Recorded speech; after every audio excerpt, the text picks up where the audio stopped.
एका दुष्टचक्रात अडकल्यासारखं झालंय. नक्की काय करतोय, कुठे जायचंय आणि कुठे जातोय याचा तुला मुळी थांगपत्ताच लागत नाही ना. मिळतील. आज सगळ्या प्रश्नांची उत्तरं सापडतील. आता लक्ष देऊन ऐक. एकदा एका हत्तीला लहानपणी साखळ दंडाला बांधण्यात आलं.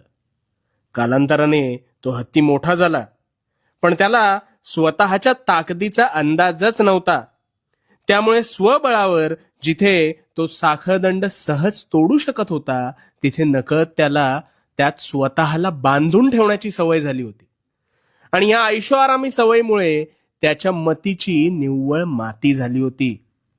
आता अगदी हीच परिस्थिती आहे ना, ही तुझी आहे. फक्त साखळदंडाऐवजी तू स्वतःच स्वतःला या पिंजऱ्यात अडकवून घेतोस. त्या पिंजऱ्याच्या मैफिलीत तू